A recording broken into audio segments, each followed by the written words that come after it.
Welcome to A Moment with Modern Mentors.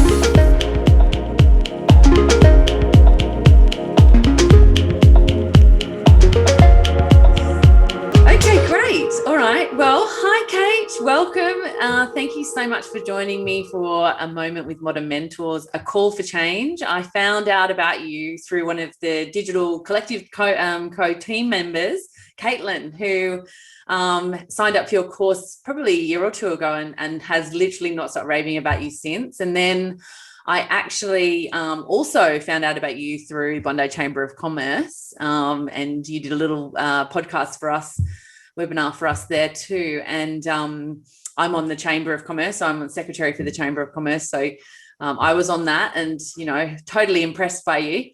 And you're a businesswoman of the year and won a heap of awards and things. Tell us who you are and how you came to be KateToon.com. That's a very existential question. Who am I? Who is Kate Toon? Well, I guess from a business point of view, I am now the founder of Stay Tuned, which is a collection of companies already focused around digital education. So I have a business called the Clever Copywriting School, where I teach copywriters how to be better copywriters, make more money, have a good life, that kind of thing. I have a big course called The Recipe for SEO Success, which teaches people how to rank on Google. And there's all paraphernalia around that, podcasts, mini courses, groups. And then finally, I have my core business, which is KateTooncom. And alongside that is a membership where I teach digital marketing, books, events, all of that. So a lot of moving parts in my business. And, that all grew out of a background in events and advertising. I started as a freelance copywriter about 12 years ago. And really, it's been the last 4 years, maybe 5 years, where I've kind of moved to more of a, they call it passive income model, of not having so many clients, but more working with a one-to-many model rather than a one-to-one. So yeah, that's me in a nutshell. Oh, I love it. That's very succinct and lots of things I want to know more about. So you started off as a journalist and a copywriter, is that right? I worked for my real job in events and then advertising. So I worked at agencies like Ogilvy and advertising.com, primarily in a kind of project management producery kind of role, so more organizing the things. But I did take a couple of years out to be a copywriter. I worked on Microsoft, writing all their copy, very dull, for a while. But I came back to production, frankly, because the money was a lot better. So that was my kind of real job. Towards the end of my career, I was kind of working up to senior level in agencies, managing teams, digital director, general manager. Very unhappy in that role. Really didn't like it. What didn't you like about it? Just being someone's boss, having so many people report to me, setting KPIs.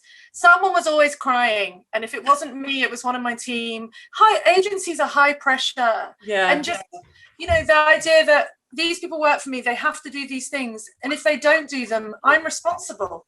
Just a lot of stress, a lot of pressure. And that idea that you're responsible for someone else's effort, whether it's good or bad, and you then have to try and make them do a better job. But how do you do that when some people are just rubbish? And then you have to fire people. And it was long hours. And I just wasn't passionate about it. We were building massive websites for car brands. And I don't care about this brands. I don't care about this product. I hate it. So it was really fantastic that I got pregnant and had to leave because I was a contractor. So there was no maternity leave. So I had to leave and make a new job and make money very, very quickly. So I left that world when I was, the little dog just going, when I was 5 months pregnant, and I started KateToon.com. And, in those early years, I kind of did a bit of everything because I just needed to earn some money. Bit of copywriting, bit of project management, bit of horrible graphic design. And then over time, I kind of honed it into what I do now. But yeah. And that was around about, 5 years ago, was it? Or a bit longer? That was 2009. So that's when I went out on my own. Yeah. And my son was obviously still in my tummy. It was around when my son kind of started school, so probably 2016, 2017, when I started the Clever Copywriting School and the recipe for SEO success. Yeah. For a first year or so, they weren't particularly successful, but really it's the last 4 years when everything kind of went boom. Has been coming together. And what do you think it was that kind of, running that business and kind of doing the one-to-one predominantly, when did you figure out that one-to-many was the model that was going to be where you headed? Because I feel that you got onto this one-to-many a few years before everyone's now jumping onto a one-to-many. What was the kind of tipping point for you? It was, it wasn't like a light bulb moment. It was like a slow creeping realization that, I was doing SEO, copywriting and audits for individuals. And then people would say, hey, can you come into the business and do this for us? And then I was like, oh, well, I could maybe run a workshop and have 20 people and make more money. And then I was like, this is really hard to learn in a day. So maybe I should make a course. And, it was a little bit before quite a lot. But when I launched my SEO course, it was the only one in Australia at that time. There was another lady that had just started one as well. So we both got the same idea around the same sort of time. But there weren't millions. Like now there are millions on Yes, yeah. So it was a bit, a little bit pioneering, but it wasn't kind of like a genius moment. It came more from a need from the customer than a desire for myself. So I didn't go, I want to make more money. How do I do it? I went, my customers need this. How do I serve them? Yeah. And I think that it's that way around has always really helped me in business, because what it means is it's not necessarily me setting the agenda. That sounds hugely disempowering. But what I mean is my customers tell me what they want and I make it for them, which means it always has a ready audience and it always sells, rather than me coming up with some random thing that I want to do and then trying to make people want it. Yeah. It's a different way around. Yeah. Supply and demand. And with your kind of coming up with an idea for a particular client in that instance, is that something you still do now, or are you just more finessing your product and your training course to? Well, I've got so many things now that there is a degree of I don't really need anything more. It's actually confusing for people if I launch more and more things. So last year was very much spent improving what we have, processes. I've redesigned all my sales pages, my email funnels, my lead magnets, really looked at how we run what we have. This year, I am launching some courses on Clever Copywriting School. It was always a gap. There weren't courses. There's everything else, but not courses, which I kind of didn't do because I didn't want to tread on the toes of certain other people who have courses, but then they trod on mine. So I'm like, whatever.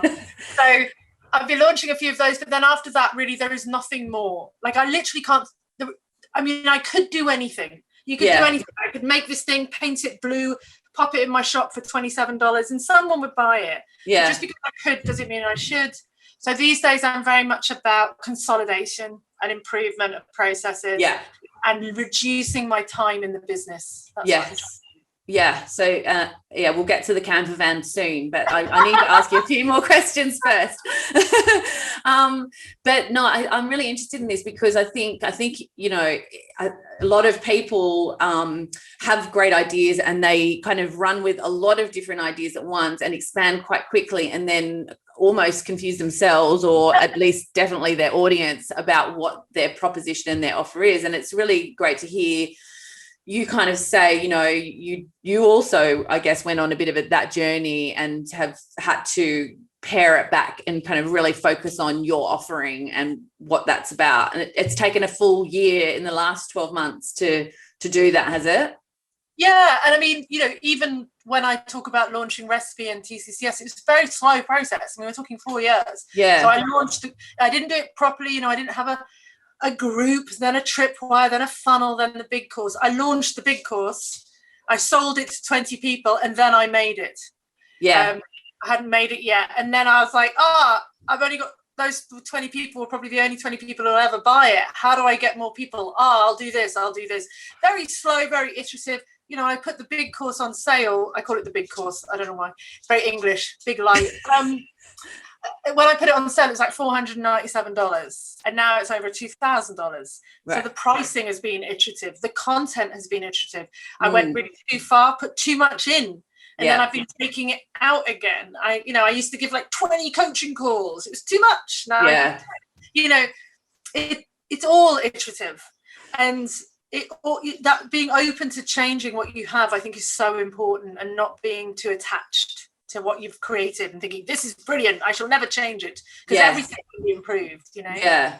And you were talking about the country calls, do you still get on those country calls now? Is it part of your course that you're involved in it, or do you have trainers and kind of a team? Absolutely, everything is still me. I can't hide that. When you've paid a fortune to work, you know, you can't work with that person one-on-one, so you go the next best thing and buy their course or their whatever, and then you don't even get them. I think that's wrong. So no, I run every coaching call, I answer every comment in the group.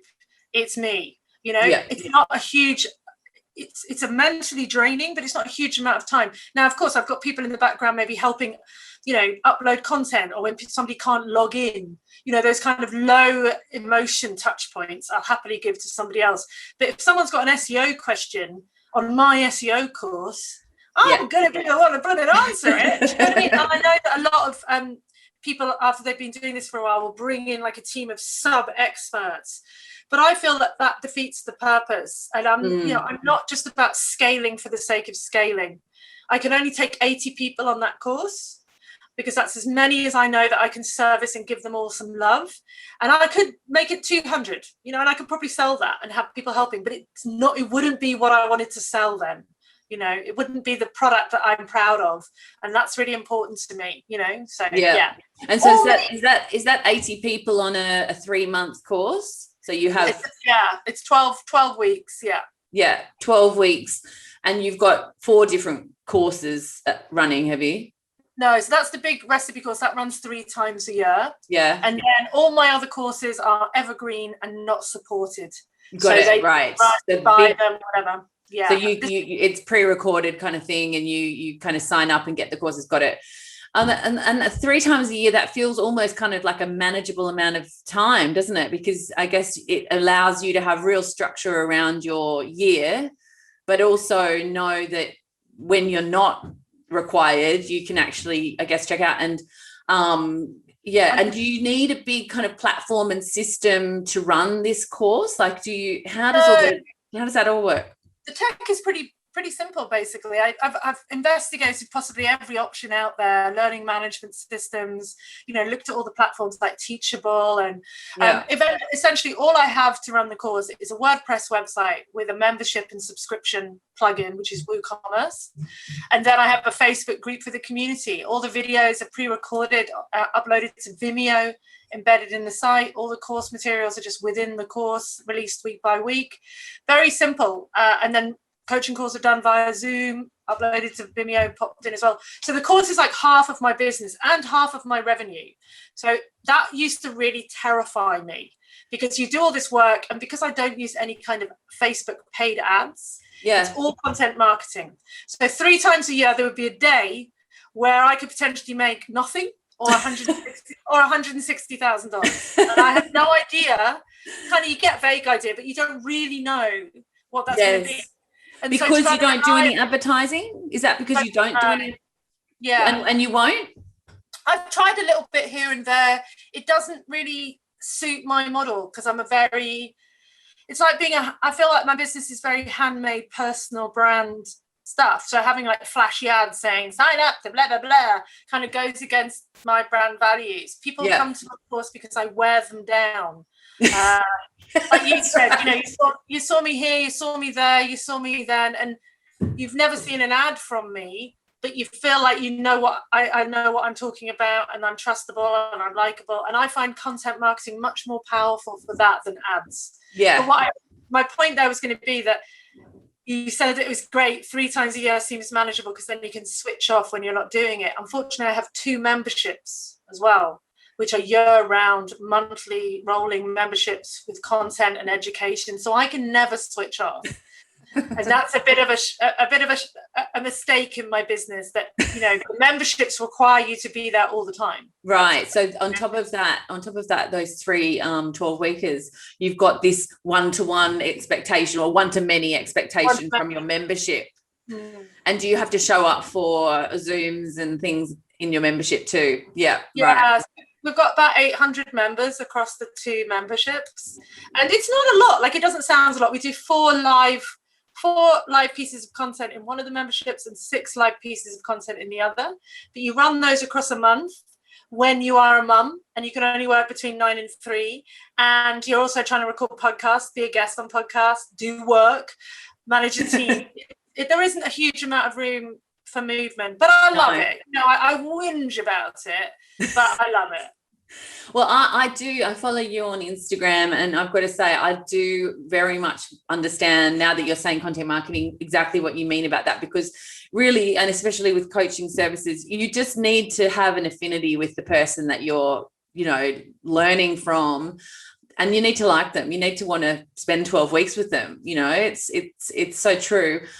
Talk us through how your social media and your content marketing, but I'm assuming you mean content media or social, feeds into your programs, and how you kind of manage that, because that, again, like you say, is a whole beast into itself.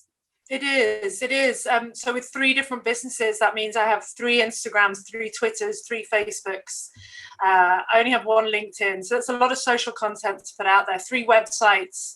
I have 2 podcasts. I have 2 large free Facebook groups. Yeah. So that's a lot of places to fill with content. Yeah.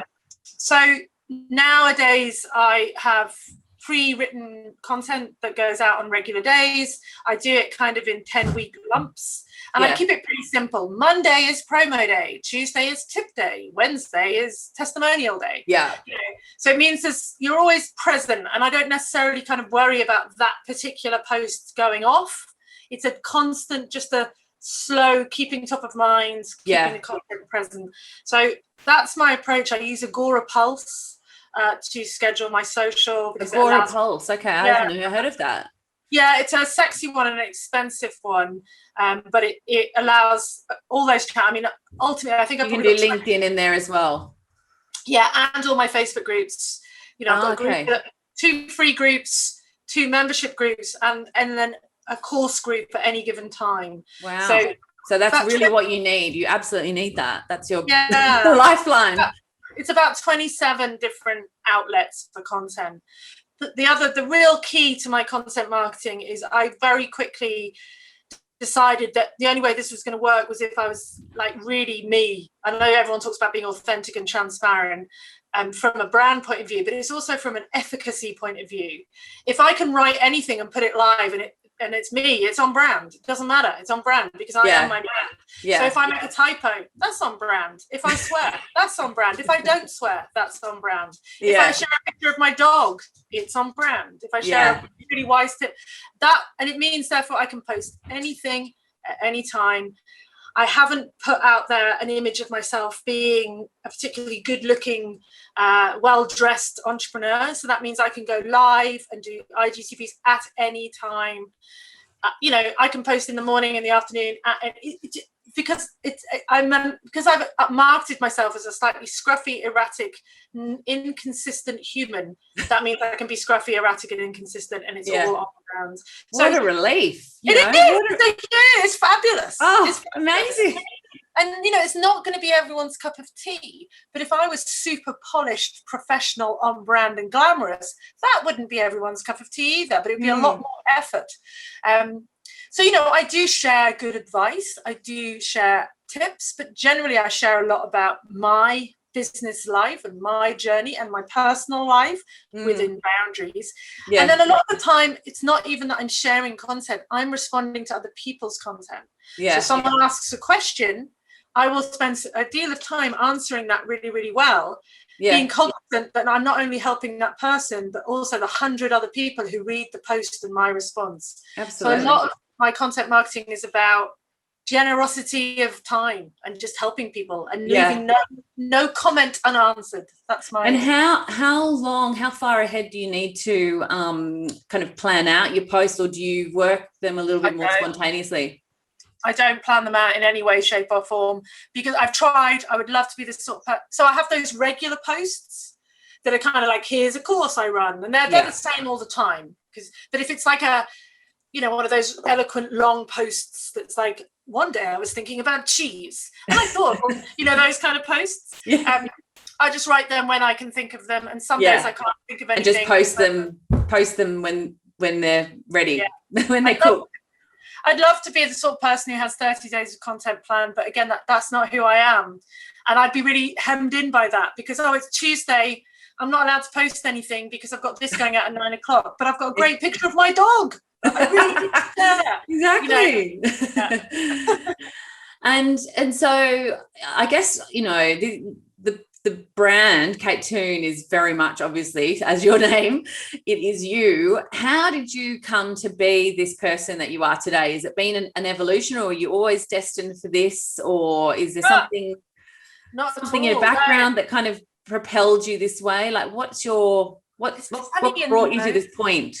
It's funny you asked that, me, because I was reading my son a bit of my diary from when I was like 12 the other day, because he was asking what was I like when I was 12, and I said, let me tell you.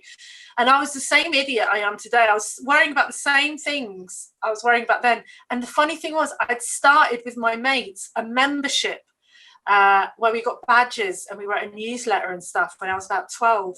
And I was writing in my diary about what a pain in the bottom it was, and it was taking too much time and no one was signing up. This is weird. I'm going to share it on social media so you can see it. But no, I think I've always been quite creative. I don't think I'm necessarily driven, but I'm super enthusiastic when I'm into something. I'm really into it, and when I'm not, I'm not. And I think I tried for those early years on social media to kind of do the right thing and be a proper copywriter, and I just couldn't keep it up. So then the more I started to be myself, the more people responded to it positively and negatively as well. I mean, I've had my share of trolls and nasty comments.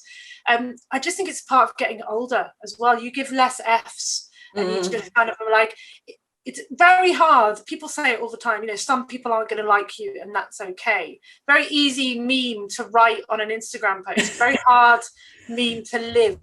Yeah, how tell us a bit about that, because I mean, you kind of, I'm thinking to myself, you're saying that, what on earth could people troll you about? Like, what is there that you're doing? What's happening? Very offensive. No, I mean, in the early days, a lot of it was being in very male-dominated SEO communities, being the only female, and being, the way men don't ask for directions, male SEOs don't ask questions, whereas I was learning and I was open to the fact that I wasn't a genius. So I was asking questions and they would kind of jump on that like pigeons fighting over a chip and use it as a way to kind of demean me, that I didn't have the knowledge. So there was a lot of that when I started out, which was it was challenging, and it did get to me. Yeah. Over the years, like I wrote a blog post about things not to do on Facebook. It's one of my most viewed podcasts. I think we're up to nearly 1 million views on that podcast, on that blog post. Loads of great comments, but someone else will write a comment saying, "You are an appalling writer. You should not have a blog." Someone sent me an email saying, "You are too ugly to send me emails." That was fantastic. God. And, people will come on leave reviews on the podcast saying, "Your voice is so annoying. You talk too fast." Someone wrote on my Instagram, "I liked you better when you were fat." It's brilliant. So these days, I just screen grab the comment and use it as my social media post. Oh, you have to. Exactly. Yeah. It's a hoot. I know. But I mean, you come across like a fairly resilient person, but I mean, you saying there, even you've been affected by it, what goes on in your mind? Like, are you taking it on board, or is it just something that just kind of keeps playing and you're going, I know I shouldn't worry about this, but I think it used to keep playing. Now it doesn't really play at all. I find you cannot, I think it was either Hemingway, it was someone, we'll attribute it to Hemingway, who said, if you don't want to be criticized, do nothing, be nothing, say nothing. You can't even put a toe into the social media pond without somebody going, "Yeah, look at you." So, you can't have it all. And there's a few moments that I've really realized that during the whole Black Lives Matter movement, I got criticized for not putting up the black square on the particular day, and for also not having a voice in that debate. And I, was like, who cares about my voice as a middle-class white woman in Australia? What have I got to say? But then I realized that people were looking to me to say something. And someone wrote, I remember at the time, you can't have the success and the money and the followers and whatever without there being a bit of kickback. You know, you can't be Kim Kardashian and make all this money out of being a celebrity and not have someone take a bad picture of your bottom now and again. It's just part of what it's the deal with the devil, you know? Yeah. And we might not realize it, but we have all made that deal with the devil if we start trying to be a personal brand online. And so I accept that. These days, the only thing that gets to me is if I offend or upset someone that I actually care about. Like if I'm the other week I was in quite a rush and I wrote quite an abrupt email to someone. It wasn't rude, but it was very staccato. And they came back and they said, "Oh, this email really hurt my feelings." That will sit with me. Absolutely. Yeah. But some random dude called Kevin telling me I'm fat. But, you know, good on you, Kevin. I bet you're fat too. You know. And do you think that you attribute any of your upbringing, your background, your parenting, you know, your parents to the kind of person that you are today, or do you feel like you're a self-made human? I think my parents helped me be massively insecure and have no confidence. So my parents are brilliant. And I love them very much. But I don't think they bred a huge amount of confidence into me. Might have been a generational thing though, mightn't it? Yeah. It wasn't stuff. You didn't talk about stuff like this. You just lived your life. You didn't think about your life. You just lived it. Get on with it. My parents are from the north of England. You know, I'm surprised that, you know, it's just like, just get on with it is the attitude. But my mum and dad were lovely. And that, you know, my mum especially is still my best friend and my confidant. I ring my mum every day. And my dad had his own business. Both my mum and my dad are very smart, eloquent individuals, and that's definitely helped. And also really encourage creativity, curiosity. Didn't necessarily encourage confidence, but maybe because they weren't massively confident people. They definitely encouraged everything else, and they, you know, built me up to believe in my intellect, I guess. So no, I definitely credit them with that. And, you know, they've been actively involved in my business. They're really, you know, like some people's parents are like, "What do you do again?" My mum and dad know intimately what I do. And, you know, they really are proud of me. And you still need your parents. I do need my parents to be proud of me. So they are a driving force, I think. Yeah, well, I mean, I think, you know, it's of the age group where probably it's very different from probably the kids that we're bringing up now, where we're constantly building them up and giving them, you know, lots of confidence. Our parents weren't like that. I don't think, you know, I talk to a lot of people of that generation, and it was more about strip you back. So yeah, I think, it's like don't think too much of yourself. Kind of exactly. Yeah, we're probably building a generation of monsters with all this self-confidence. I know, that is the worry, isn't it? Yeah. and so on your status, you know, you've got a young son from your previous partner, and you've repartnered now. How does kind of being I don't want to call it single mum, solo mums, or how does that kind of work into your world? You were saying you're doing school hours 9 to 3, which is obviously, you know, what's the beauty of having your own business, that flexibility. But how does your kind of juggle with your life, personal life, work into your business world? It works really brilliantly well because me and my ex, I guess you'd call him, we deliberately moved out of Sydney onto the Central Coast to be able to buy our own home and to have that slightly more leisurely lifestyle. We both work in our own businesses and we both work from home, which means we're very present for our son. You know, no judgment on anybody else, but that kid is lucky. He's never had to go to after school care or anything like that. You know, now my partner, my ex, and I, we actually do what I think the term is nesting. So we still live together in the same house, and we all live as a family. And then every alternate weekend, one of us will go away and spend time with other people, which, you know, people are very shocked by. Like, how can you do that? But I love my ex. We were fantastic. We fell out of romantic love, but we didn't fall out of love with each other. He's a fantastic person. He's my best mate. Do you know what I mean? And that was a decision we made to keep that family unit together. And so it works really well. We've always been really good at dividing and conquering. So, you know, I do work school hours, but what we do is like one Monday will be my partner's day, and he'll get my son ready for school. He'll do dinner. He'll do all of that. So I could work a little bit longer if I wanted to. Tuesday's my day. I do everything, you know, and it works really, really well. You carved it up so that it really, it's a team effort. Team effort, And so, and then how does your new partner work into that model? Well, he has his own business. He has children the same age as my son. He has a very amicable relationship with his ex, so they divide and conquer day on, day off. I mean, look, it means that we can't see each other as much as a normal couple would probably see each other, but it's fine. You know, it works well for us. We've got other priorities. You know, we're not teenagers desperate to, like, you know, see each other every 5 minutes. And the fact that he has his own business and his own children and understands the pressure that builds means it works really, really well. It's not like one of us has a real job and no kids and is like, why can't you come over now? We understand how it works. And, you know, at the end of the day, I work in a hut in my back garden, so I can literally see my son watching YouTube from where I am now, you know, and, you know, and my son as well, he's nearly 12, going on 47, super smart. He will come into the office and work for me. So he does he's my post manager. He manages all the posts, all the parcels that we send out, which we send out a lot of. He's also edits all my videos for my courses. Wow. So he's part of the business. He earns money for that. Amazing. He wants to invest in Bitcoin. We'll see.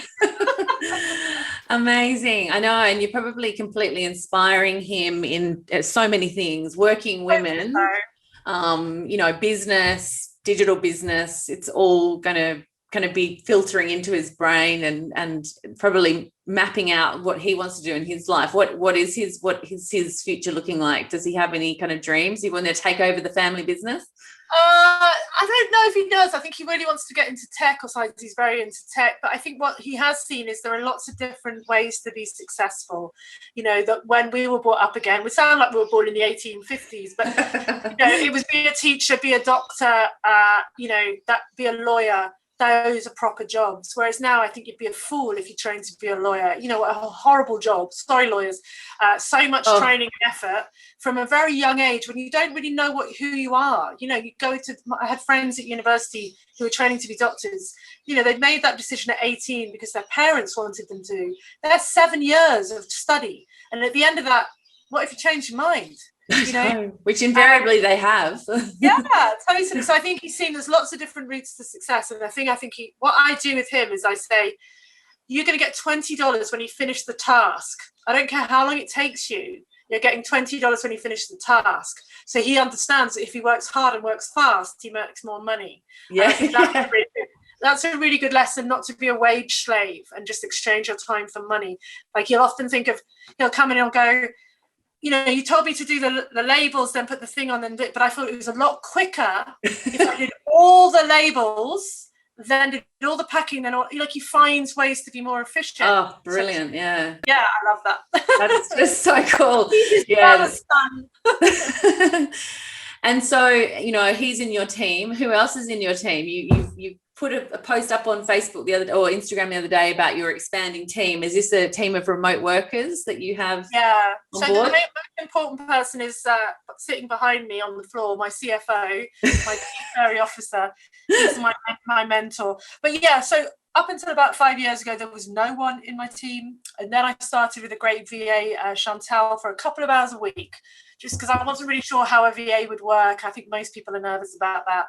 And then now it's expanded to having 3 VAs, 1 overseas, 2 here, a full-time digital marketing assistant, a copywriter, a proofreader, 2 web developers, a graphic designer, a bookkeeper, an accountant, a video editor, and a PR person.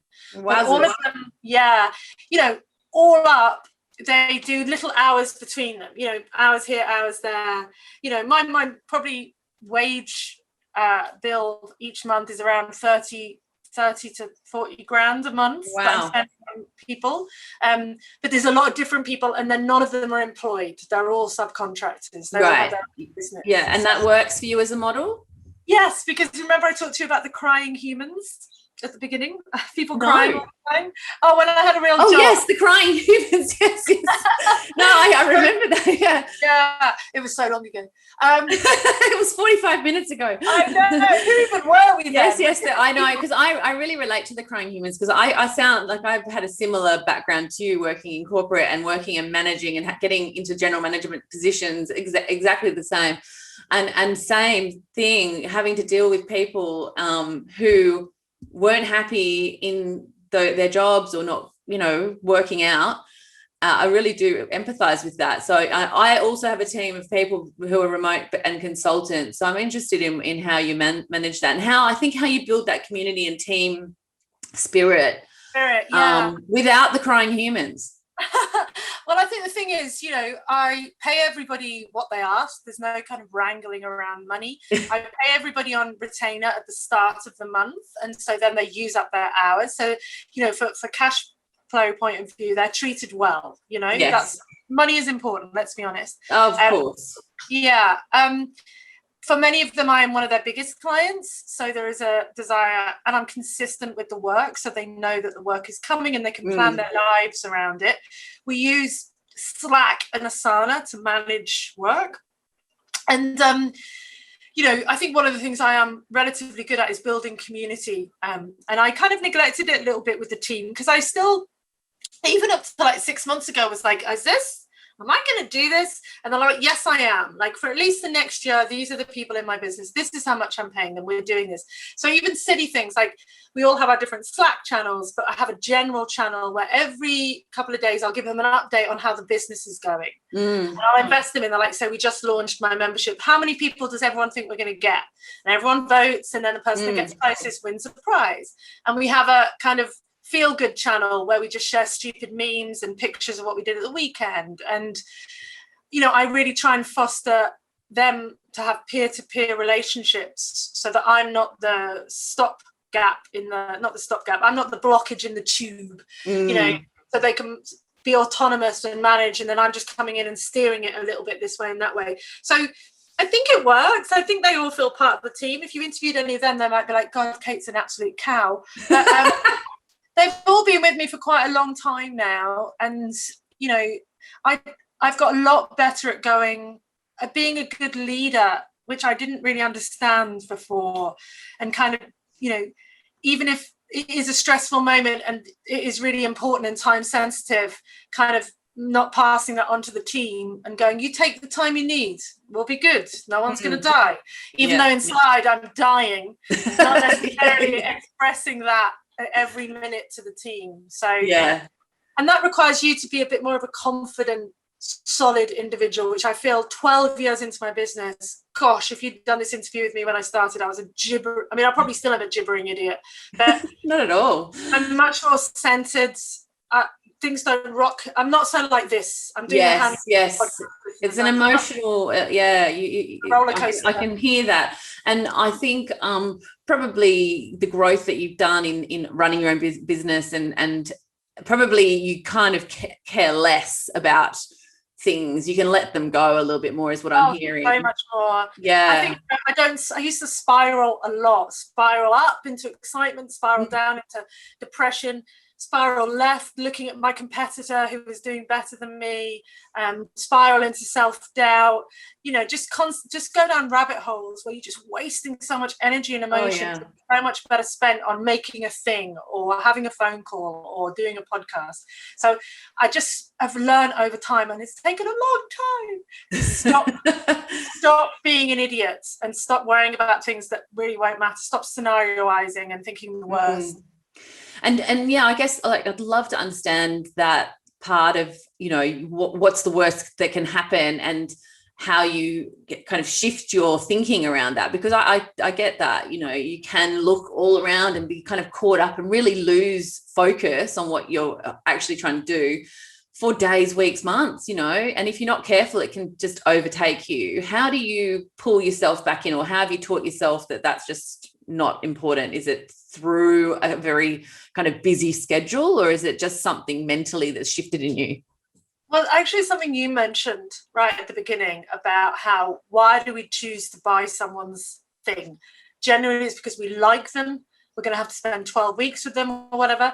So realizing that is the fundamental of all of this, that it's a lot to do with utter subjectivity.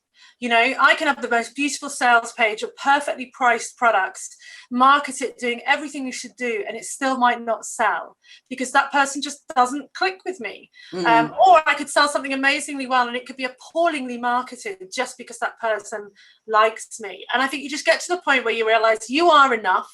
You are all you've got. You can only do your best. There's only so many hours in the day. No one's going to die if you don't deliver it. And most importantly, no one cares. No one's looking. No one's looking at me and going, oh, I wish Kate would put another Instagram post out. She hasn't done one for at least half an hour. No one cares. Everyone's so self-involved and worried about their own stuff. No one's looking. And once you realize you can, it's like, dance like nobody's watching. Once you realize you can work like nobody's watching, it's just so freeing. Obviously, there needs to be a bit of financial solvency. And I've always in my head thought, well, I can always go and get a job as a secretary or in Woolworth. I started as a secretary. I can go back to be a secretary. And I would enjoy it. I enjoyed that job. I can manage on a lot less money than I have now. I'll be fine. I think it's just that feeling of I'll be fine. Whatever happens, I'll be fine. And I'm not confidence, though. That's a confidence. And I didn't have that in my 20s or my 30s. And I didn't have it in my early 40s, but now I'm nearing the ripe old age of 50. I'm 46. That feels very close to 50. I just don't age yourself. I know. Even if this all went down the toilet tomorrow, I would be okay. Yeah. I love that. And I think that's kind of the most amazing part of this part of your life, isn't it? That real just letting go of all those fears and being able to just to live. I hear lots and lots of women saying it, just they finally feel free of their own baggage. Yeah, finally. It's such a relief. And you've got to talk to us about the Campervan and this new plan you've got and how you're going to manage all this work that you do now. You've got a plan on the Campervan. Well, I think, the last year, COVID obviously affected all of us in different ways. I managed to keep my business going during COVID, keep everybody employed and actually hire a few people. So I'm very proud of that. But it really did make me realize that life is short. My dad isn't very well. He's over in the UK. My son is getting older by the minute. How much longer have I got with him? I don't want to spend all my time working. I've climbed up to the summit. And I've got a bit of summit syndrome, like what next? There's many things I could do, but do I really want to? Do I need another thing, another course, another book, do I need it? I'd much rather I've been living to work for a long time and now it's the cliche, I want to work to live.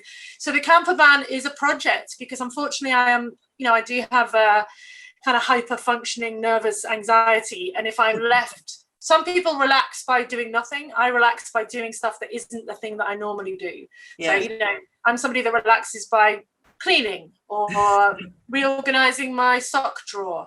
So the Campervan is an endless sock drawer because there's so many different projects within it. And then even when it's done, there will be adventures to plan. So it's a massive, big, white, expensive distraction. And so does that mean that you're actually spending the first part of that time doing it up and then planning the trip? I have zero interest in doing the trips. I just want to do it up. Okay. All right. So it's not about actually going out and hitting the road. But I said to my partner, look, this is just such a great content pillar for Instagram.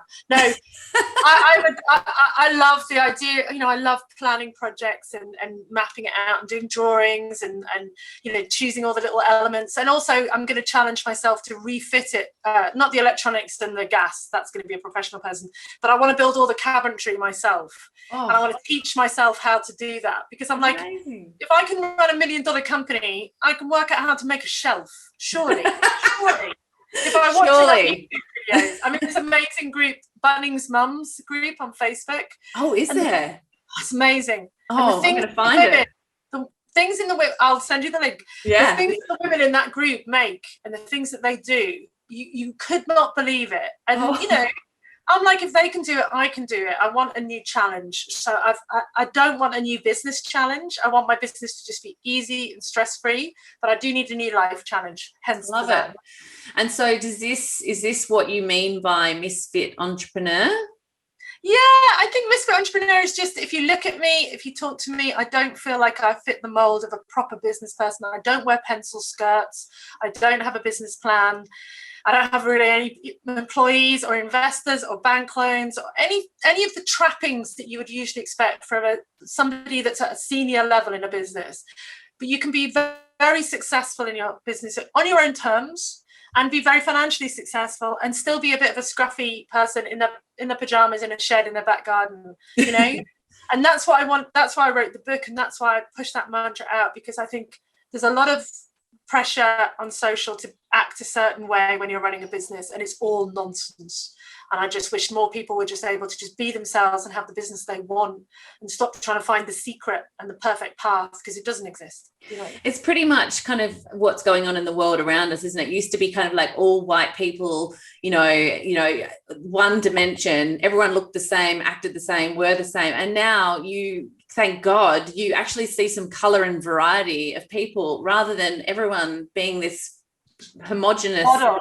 Yeah, middle class white man. I love seeing the different ages. I love, people with disabilities. I love seeing women of all shapes and sizes, not necessarily beautiful, thin women, people of all different colors, sexuality. It's brilliant. I love it.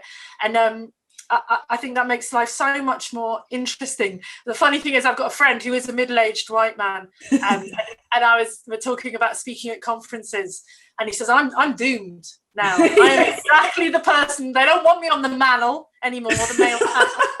He said, and I said, it's the end of your time. It's like the dinosaurs had to die out. Now you're dying out. I know. I do feel, but I don't think the middle-aged white woman's got a great longevity either. I mean, really, you've got to.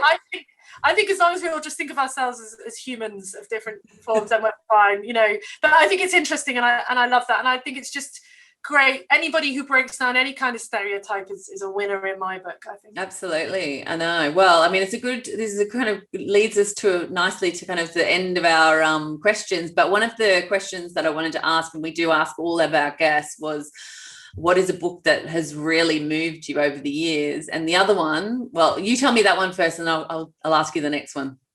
Well, I don't have any business books because I'm not a reader of business books, unfortunately. So it would probably be something terribly ridiculous, like The Lord of the Rings or that.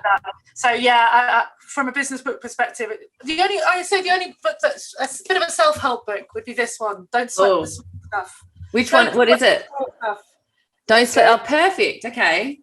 Don't sweat the small stuff, and it's all small stuff, by Richard Carlson. So this is the only book I have on my desk. So I'd say that's a good. And what, you refer to it regularly? Yeah, it's just little one-page chapters, like become a better listener, seek first to understand, your inbox will never be empty, imagine yourself at your own funeral, once a week write a heartfelt letter. Just little mantras and ways to live your life. Yeah. Not stress. It's a great book. Share that. and then the final question before we wrap up for the day, and it's been an awesome chat, but the final question is, if you had a megaphone, which you do anyway, and you wanted to tell the world, some message from Kate Toon, what is it? What's the most important thing you can share at this point? I've got it written on a little board today. It's someone else's quote, but it's life is 10% what happens to you and 90% how you react to it. That would be my message. Don't react. That's a really important thing. Yeah, or think about how you react. Yeah, careful. Kate, thank you so much. It's been awesome. It's like flown past. I'm glad we had a list of questions, but I wanted to ask you 10 more, maybe another time. But no, thank you so much. You've been very, very generous with your information and just your, how you run your business. And I really do appreciate that. And I can't wait to share it with everyone. And I will, say goodbye here, but good luck with everything, and can't wait to see the developments of the Campervan and have this live in about a week. Fantastic. Thanks so much. Thank you, Kate. Thank you very much. If you enjoy this podcast, subscribe via your preferred podcast platform for more episodes of A Moment with Modern Mentors.